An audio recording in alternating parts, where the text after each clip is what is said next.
biasa. Allahu Akbar. Alhamdulillah pagi ini sehat semua. Jadi sebelum kita memulai pelajaran pada hari ini, marilah kita berdoa terlebih dahulu. Siapa ketua kelasnya? Dipimpin oleh tiga. Kita berdoa terlebih dahulu. Sebelum kita mulai pelajaran pagi hari ini, mari kita berdoa selesai. Terima kasih kepada tiga. Jadi hari ini kita pertama masuk di kelas 10 untuk pelajaran PPKN. Jadi katanya itu ada istilah itu kalau tak kenal maka tak sayang. Jadi sebelum kita masuk ke materi, Ibu akan memperkenalkan diri terlebih dahulu. Jadi nama Ibu Meliana. Di sini Ibu mengajar mata pelajaran PPKN. Baik kelas 11 dan kelas 12. Jadi nanti kalian dari kelas 10 sampai kelas 12 tetap bertemu dengan Ibu. Jadi Ibu akan absen.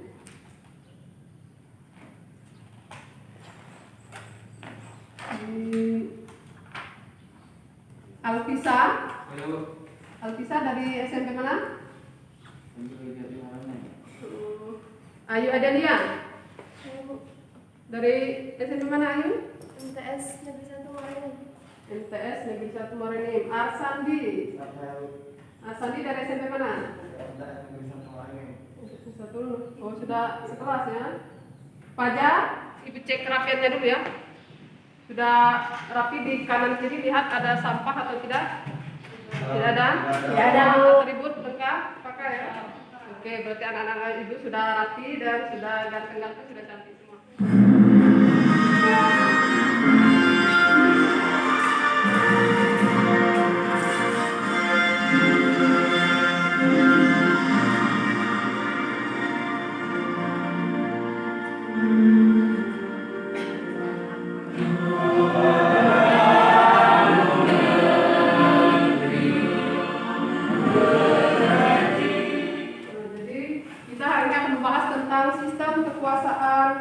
Negara Republik Indonesia. Silakan dilihat bukunya bab 1 pada subbab A halaman 2.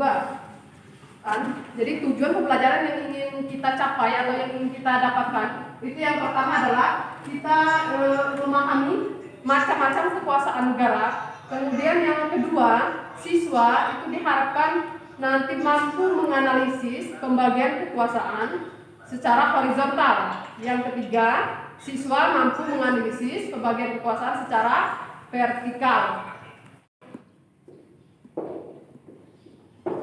Nah, di papan bisa di layar coba diperhatikan.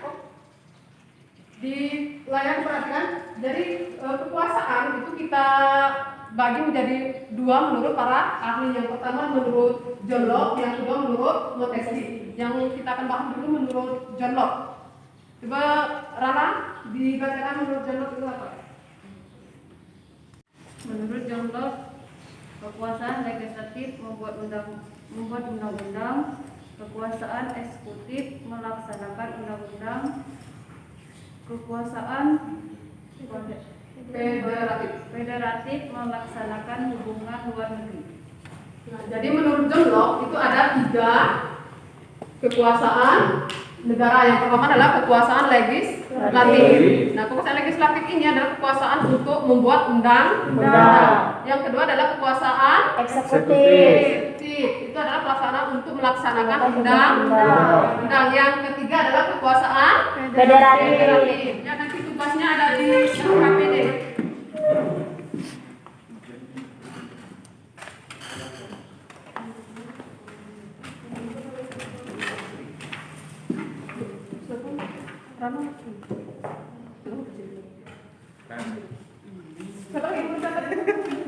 Sudah semua.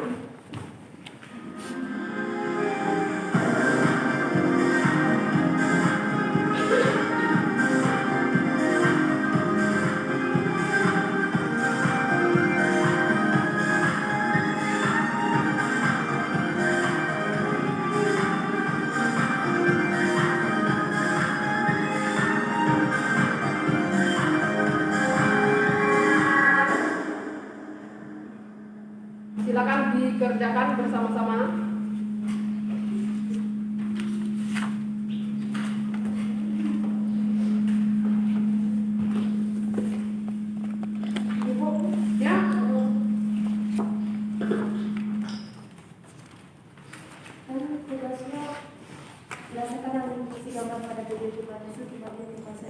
langsung baik dengan yang bagian kita. Nah, yang tadi itu berapa pada video itu anak bagian tadi kan sudah dijelaskan apa tadi kemungkinan kekuasaan di Indonesia. Tadi sebelum di amandemen, setelah di amandemen ada berapa, setelah sebelum di amandemen ada 3, setelah di amandemen ada 6. Nah, itu yang kamu masukkan. Kemudian yang kedua, identifikasi masalah tugas dan wewenang mereka apa. Kalau tadi kalau satu kan apa tadi bagiannya kan bagian apa konstitutif kan. Kelompok 3 nih. Kelompok 3 berarti yudikatif. Oke. Yang lain ada permasalahan? Iya. Konstitutif yang kamu cari adalah tugas dan wewenang konstitutif. Konstitutif tadi siapa yang bukan MPR kan?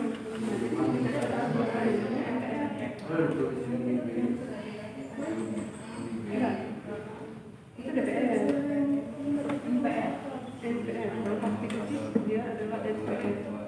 Kalau legislatif. Assalamualaikum warahmatullahi wabarakatuh. Waalaikumsalam warahmatullahi wabarakatuh. Kami dari kelompok 3 akan mempresentasikan hasil kerja kami yang akan dibacakan Saudara Jerry dan Saudara Asani.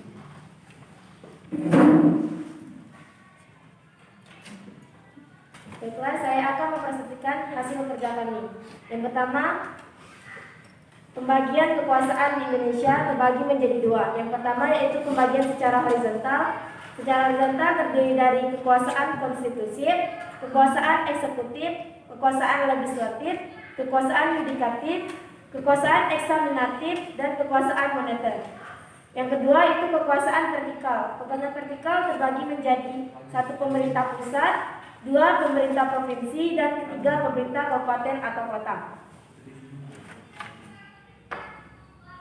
Yang kedua, saya akan membacakan tugas dan wewenang lembaga negara kekuasaan yudikatif.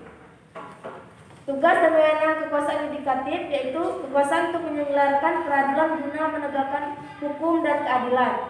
Kekuasaan ini dipegang oleh Mahkamah Agung dan Mahkamah Konstitusi, sebagaimana ditegaskan dalam pasal 24 ayat 2 Undang-Undang Dasar Negara Republik Indonesia tahun 1945.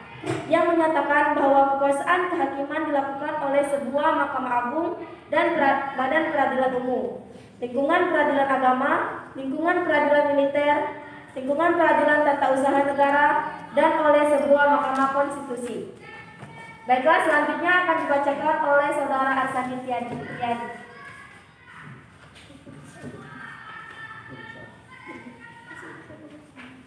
Ketiga, hubungan kekuasaan yudikatif dan kekuasaan legislatif. 1. DPR bertugas membuat peraturan, maka yang mengawal agar tetap terlaksana aturan tersebut adalah MA bersama peradilan di bawahnya dan MK. Dengan peradilan yang ada di MA dan di MK adalah bentuk konkretisasi dari tegaknya aturan yang telah dibuat legislatif oleh lembaga yudikatif. 2. Sebaliknya, dalam mengisi jabatan di MA dan di MK, DPR berperan untuk memutuskan siapa saja yang berhak dan pantas menempati posisi jabatan kekuasaan kehakiman tersebut. Telah disebutkan bahwa lembaga legislatif adalah representasi dari rakyat, maka sama saja rakyat yang memilih orang untuk menempati jabatan yang ada di kekuasaan yudikatif. Baiklah, saya akan membuka sesi tanya jawab. Apakah ada yang ingin bertanya? Saya Rana Wulandari mewakili kelompok 1 ingin bertanya kepada kelompok 3. Pertanyaannya, apa maksud pembagian kekuasaan secara horizontal? Baiklah, apakah ada yang ingin bertanya lagi? Ya, saya di sini ingin bertanya mengenai sebutkan pasal 24 ayat 2 Undang-Undang Dasar Negara Republik Indonesia tahun 1945 tentang kekuasaan yudikatif. Sekian, terima kasih. Baiklah, kami akan menjawab pertanyaan dari kelompok 1. Apa maksud pembagian kekuasaan secara horizontal? Pembagian kekuasaan secara horizontal yaitu pembagian kekuasaan menurut fungsi lembaga-lembaga tertentu, legislatif, eksekutif, dan yudikatif. Di sini saya akan menjawab pertanyaan dari kelompok 2, yaitu pertanyaannya yaitu sebutkan pasal 24 ayat 2 tentang kekuasaan yudikatif.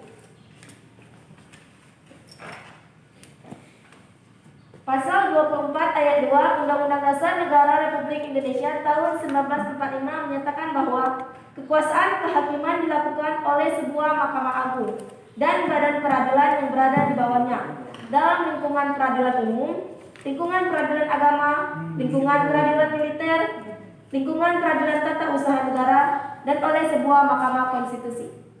Baiklah, kami akhiri presentasi kami. Wassalamualaikum warahmatullahi wabarakatuh. Di ini kita akan menyimpulkan bersama-sama hasil dari presentasi dan pembelajaran kita pada hari ini. Kelompok Kesimpulan pada pagi hari ini kita dapat mengetahui tentang macam-macam kekuasaan negara, sistem pembagian kekuasaan negara, macam-macam kekuasaan negara, dan konsep pembagian kekuasaan di Indonesia. Macam-macam kekuasaan negara menurut John Locke yaitu pertama itu kekuasaan legislatif, kedua kekuasaan eksekutif, yang ketiga kekuasaan federatif, dan ada juga tokoh lain yang berpendapat tentang kekuasaan negara yaitu Montesquieu, yaitu pertama kekuasaan legislatif, kedua kekuasaan eksekutif, dan terakhir kekuasaan yudikatif. Dan setelah di amandemen, kekuasaan terdiri dari kekuasaan secara horizontal dan kekuasaan secara vertikal. Kekuasaan horizontal terdiri dari kekuasaan konstitutif, kekuasaan eksekutif, kekuasaan legislatif, kekuasaan yudikatif, kekuasaan eksaminatif, dan kekuasaan moneter. Dan pembagian kekuasaan secara vertikal terdiri dari pemerintah pusat, pemerintah provinsi, dan pemerintah kabupaten atau kota.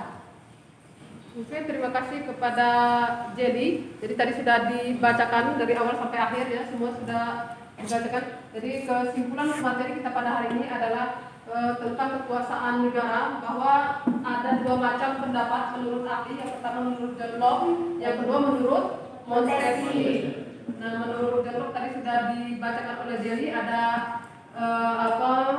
legislatif, kemudian ada eksekutif dan federatif.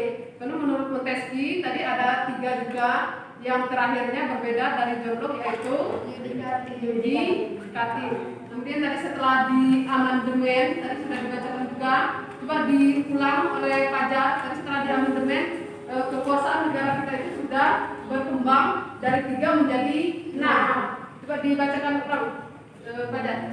Pembagian kekuasaan di Indonesia setelah di amandemen terbagi menjadi 6, yaitu kekuasaan konstitutif, eksekutif, legislatif, yudikatif, kekuasaan eksaminatif, kekuasaan moneter.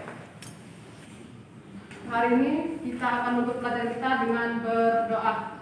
Jadi untuk menutup pelajaran kita hari ini, Ibu Ika Alkisah untuk berdoa. Sebelum mengakhiri pembelajaran hari ini, alangkah terbaiknya kita berdoa sesuai agama masing-masing. Berdoa dimulai. Berdoa selesai. Baiklah, Ibu akhiri pelajaran kita pada hari ini. Assalamualaikum warahmatullahi wabarakatuh. Waalaikumsalam warahmatullahi wabarakatuh.